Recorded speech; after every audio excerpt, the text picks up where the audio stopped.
अस्सलाम वालेकुम। उम्मीद है आप सब खैरियत से होंगे। आज 3 जनवरी 2024 है। और जैसा कि नया साल स्टार्ट हुआ और मैंने देखा मार्केट में पहले दिन काफ़ी तेज़ी रही और दूसरे दिन फिर एक मनफी रुझान रहा, दो तीन 350 पॉइंट का। तो उम्मीद है कि जिस तरह पहला दिन रहा इसी तरह आने वाला साल मुकम्मल इसी तरह रहे। अ, वीडियो की तरफ चलते हैं। आज बेसिकली सर्ल कंपनी के हवाले से प्रेजेंटेशन है, बड़ी क्विक प्रेजेंटेशन है। इसमें प्रेजेंटेशन बनाने का मकसद ये था कि काफ़ी सारे एनालिस्ट इसको बाय कॉल दे रहे हैं या बता रहे हैं कि बहुत अच्छा शेयर बन जाएगा। तो मैंने सोचा क्यों नहीं उस पर थोड़ा सा क्लेरिफिकेशन दिया जाए लोगों को और गाइड किया जाए, ताकि अगर किसी ने डिसीजन लेना है तो वो मेरी प्रेजेंटेशन से थोड़ा सा उसको हेल्प आउट हो। प्रेजेंटेशन पे चले, वही स्टैंडर्ड फॉर्मेट। पहले एजेंडा होगा, उसमें मैं background news, financial performance, dividend, current price और फिर मेरी राय के बारे में जिक्र करूंगा। बैकग्राउंड की बात करें तो सर्ल नाम, फार्मास्यूटिकल नाम, कंपनी का नाम है Searle company limited. Pharmaceutical company है, मेडिकल मेडिसिन पे रिसर्च करती है और मेडिसिन बनाती है और फिर उसको एज अ लाइसेंस करवाती है। ये इसका काम है। इसकी होल्डिंग बात करो, आईबीएल ग्रुप है इसकी पेरेंट कंपनी, 58.37। और कंपनी ओरिजिनली 1965 में बनी, जो as a subsidiary of US based company. इसके ब्रांड्स की अगर बात की जाए तो काफ़ी बड़े बड़े नाम है। अगर जो मेडिकल फील्ड में वो पहचान लेगा, हमारे लिए ये है कि बस इसके काफ़ी स्टैब्लिश ब्रांड्स हैं मेडिकल इंडस्ट्री, मेडिसिन इंडस्ट्री में।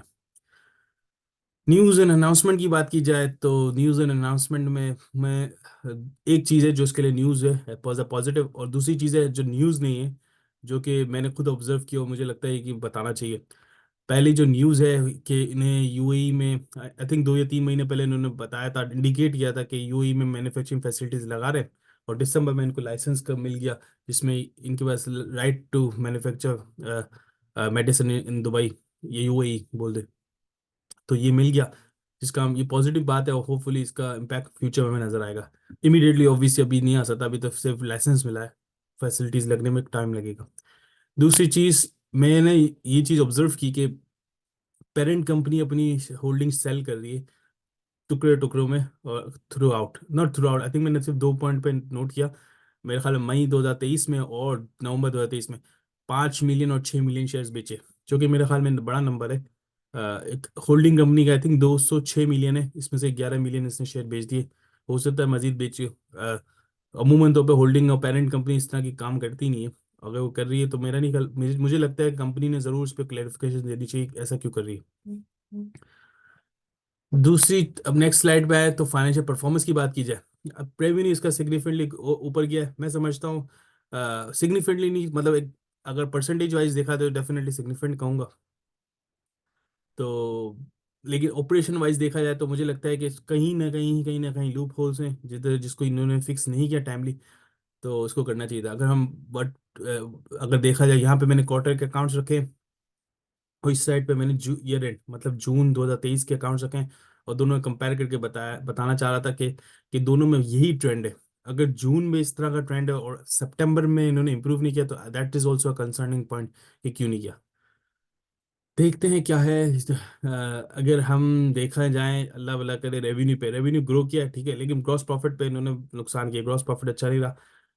मोटी मोटी रीजन जो मुझे समझ में आती है, वो जो कंपनी डिक्लेयर करती है वो ये बोलती है कि कंपनी रुपी डिवेल्यू हुआ है, राइजिंग कॉस्ट और इन्फ्लेशन, जिसकी वजह से जो कॉस्ट इनकी बढ़ रही है लेकिन वो पास नहीं कर पा रही कस्टमर, कस्टमर बाय नहीं कर रहा।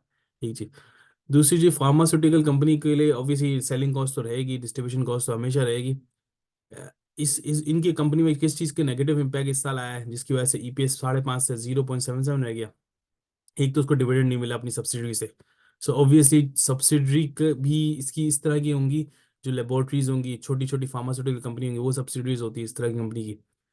तो जब उसके पास भी यही चैलेंजेस होंगे कॉस्ट के, मतलब राइजिंग कॉस्ट हो गई, रुपी डिवेल्यूशन हो गया, गवर्नमेंट लाइसेंस नहीं दे रही, इंपोर्ट बैन लगा हुआ है पर्टिकुलर आइटम पे।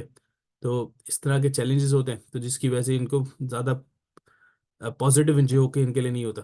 और इसकी वजह से वो कंपनी भी स्ट्रगल करी, उसका पैसा नहीं बना तो उन्हें डिविडेंड नहीं दिया। तो इसी वजह से यहाँ पे डिविडेंड कम नजर आया, अदर इनकम। सबसे मेजर चीज़ जो मुझे लगता है कि एक बड़ा ही शेयर होल्डर का पैसा खा रहा है, जो कि चीज़, वो है फाइनेंस कॉस्ट। इनका फाइनेंस कॉस्ट अगर हम पिछले जून पे देखें 3.3, और सिर्फ अकेले फर्स्ट क्वार्टर पे देखें 1 मिलियन 1 बिलियन 1 अरब। बड़ी अजीब सी बात है, पूरे साल में 3.5 और सिर्फ एक क्वार्टर में 1 अरब। तो कंसर्निंग पॉइंट है, क्यों? कंपनी क्या कर रही है? कोई कोई इस पे क्लेरिफिकेशन नहीं, जो कि मेरे लिए बड़ा एक सोच वाले मामला है कि ऐसा कंपनी क्यों ऐसा कर रही है। दूसरी चीज़ है इसकी बैलेंस शीट पे, अगर देखा है तो मैंने बैलेंस शीट पे सिर्फ लाइबिलिटी साइड को रखा है, जो कि मुझे थोड़ा सा एक अजीब लगी लाइबिलिटी सिचुएशन की। 13.5 अरब के शॉर्ट टर्म बोरिंग से आजकल इंटरेस्ट रेट 22% चल रहा है। अगर इनके बैंक से अच्छे फेवरेबल टर्म्स भी है तो 20% तो है, ठीक है।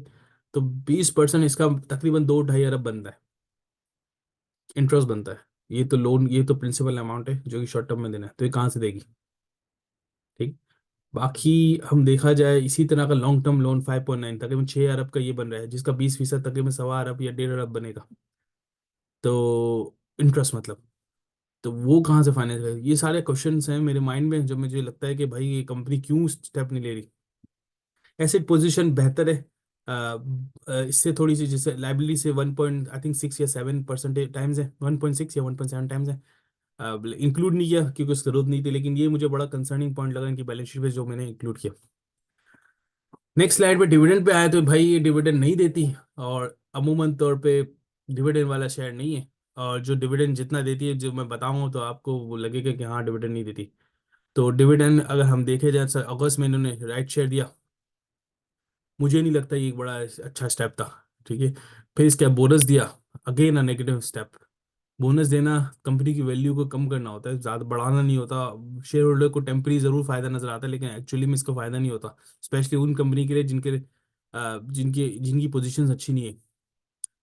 अ, फिर इसके बाद इसने जून 22 के बाद इन्होंने जून 21 में दिया सिमिलर 20% डिविडेंड दिया, 2 रुपये डिविडेंड दिया। उस पर 150 रुपये का शेयर था या ऊपर तक से, 2 रुपये डिविडेंड दिया, और 30% बोनस दिया। फिर 20 में दिया इसी तरह का सिमिलर, और सो ऑन। तो मैं नहीं समझता इसको मैं डिविडेंड की कैटेगरी में डालूंगा, मैं इस शेयर को उस शेयर्स में नहीं डालूंगा जिसमें हम बोल सकते हैं डिविडेंड वाला शेयर, क्योंकि इसके डिविडेंड का पैटर्न बड़ा ही अनयूजुअल है। अच्छा, और एक चीज बताना भूल गया कि इसका नेक्स्ट रिजल्ट 6 मंथली अप्रैल के महीने में अमूमन तौर पर आते हैं, अप्रैल के पहले हफ्ते में या मार्च के आखिरी हफ्ते में आ जाते हैं। तो तब उस दौरान हम देख सकते हैं इसमें थोड़ी सी एक हाई हाई लो नजर आएगा, डिमांड और सप्लाई नजर आएगी शेयर की। करंट प्राइस 54 पे।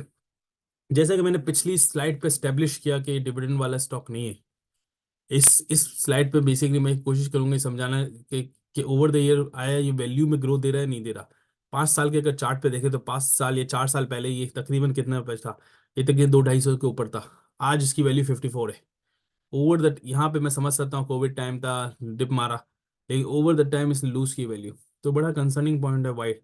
तो एज अ शेयर होल्डर मुझे ना डिविडेंड मिल रहा है ना मुझे ग्रोथ मिल रही है, तो मैं इसमें इन्वेस्ट क्यों कर रहा हूँ? ये क्वेश्चन मार्क है मेरे माइंड में। वॉल्यूम इसमें अच्छा रहता है, ट्रेडिंग लोग कमाते हैं इससे, लेकिन लॉन्ग टर्म के लिए आई थिंक बड़ा ही शेडी है। फ्यूचर आउटलुक अंग्रेजी में यहाँ पे इन्होंने अपने अकाउंट्स में लिखा हुआ है कि company face risk to future profitability due to ongoing uncertainty such as fluctuating exchange rate, rising inflation, escalating global commodity price, etcetera etcetera. मैं समझता हूँ कंपनी अगर एक्सपेक्ट कर रही है ये सब चीज़ें, तो कंपनी स्टेप क्या ले रही है इसको इसको कंट्रोल करने के लिए? यहाँ पे मेरा नहीं ख्याल ऐसी कोई बात लिखी हुई, कोई इस तरह की क्वांटिटेटिव बात लिखी हुई जिसपे पता समझ आए कि कंपनी ये ले फ्यूचर में ये होना है और कंपनी ये स्टेप लेगी इस तरह के होने से बचने के लिए। ऐसी कोई बात मुझे नजर नहीं आती, जो कि बड़ा कंसर्निंग पॉइंट है। ऑब्वियस इनकी मैनेजमेंट डेफिनेटली कॉम्पिटेंट होगी, लेकिन मुझे लगता है इसमें कंपनी को कोई ना कोई एड ऑन करना चाहिए था, ताकि तभी इन्वेस्टर एक मोटिवेट होगा और आएगा इन्वेस्ट करने के लिए। मेरा व्यू क्या है? मेरा व्यू ये है कि भाई कंपनी शेयर शॉर्ट टर्म में अगर किसी को ट्रेडिंग करनी है तो डेफिनेटली इसको उठाए, ठीक है। बाइंग एंड सेल करे, कमा सकता है। अभी 54 पे आई थिंक 60-70 पे चले जाएगा, स्टॉक मार्केट थोड़ी सी ऊपर जाएगी, पॉसिबल है। ट्रेडिंग के लिए अच्छा है, डे में ही इतनी मूवमेंट होती है तो बंदा ट्रेडिंग से खेल सकता है। लेकिन ट्रेडर और शॉर्ट टर्म को मैं इसके फेवर में नहीं होता।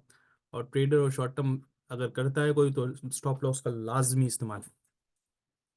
लॉन्ग टर्म के लिए मैं दो चीज़ें देखता हूँ, या तो कंपनी को वैल्यू दे डिविडेंड की शक्ल में, या कंपनी की ग्रोथ ऑफ प्राइस की शक्ल में। ना ही ये कंपनी प्राइस की शक्ल में इसमें बढ़ मिल रहा है कुछ, ना ही डिविडेंड की शक्ल में। तो फिर मैं क्यों इसमें इन्वेस्ट करूंगा? तो ये तो लॉन्ग टर्म के मेरे क्राइटेरिया खत्म हो गया। दूसरी चीज, इस इन्होंने लिखा कि इनकी पहली कंपनी पाकिस्तान है जिसको लाइसेंस मिला मैन्युफैक्चरिंग फैसिलिटी दुबई में बना यूएई में स्टैब्लिश करने का और वहां से सप्लाई करने का। सवाल ये है कि ये तो अभी मिला है ना, तो इसका इम्पैक्ट आने में बहुत टाइम लगेगा। तो बहुत टाइम से एटलीस्ट 1 साल तो लगेगा, फौरन नहीं आ जाएगी, फौरन अभी लाइसेंस मिला है, जाके कंस्ट्रक्शन शुरू नहीं कर देंगे फैसिलिटी लगाने के लिए। It will take time. तो वो चीज़, तो इस वजह से ये दोनों वजह से मैं नहीं समझूंगा, मैं उसको पोर्टफोलियो में रखूंगा। शॉर्ट टर्म के लिए शायद मैं कभी ना कभी मुझे नजर समझ पड़े तो मैं ले लूँ, लेकिन मुझे फिलहाल शॉर्ट टर्म में मैं इसको कंसिडर नहीं कर रहा, क्योंकि मुझे नहीं लगा इस कंपनी में दम है। That's it. Thank you so much. यही आज की प्रेजेंटेशन थी। होपफुली इतने सारे लोग एनालिस्ट ने इस पे वीडियो बनाई थी, तो मैंने सोचा कि इस पर क्लेरिफाई किया जाए कि मेरी क्या राय है, और लोग, ताकि लोगों को ईजी हो डिसीजन मेकिंग में। बाकी कोई चीज़ मिस आउट की हो तो लाजमी है मुझे बताएं बताएं, इंशाल्लाह मैं इसको करूँगा। वैसे अगर चैनल को आपने सब्सक्राइब नहीं किया तो काइंडली सब्सक्राइब और लाइक कर दें, और ताकि मजीद इस तरह की इंफॉर्मेटिव वीडियो मिलेगी। जज़ाकल्लाह, अस्सलाम वालेकुम।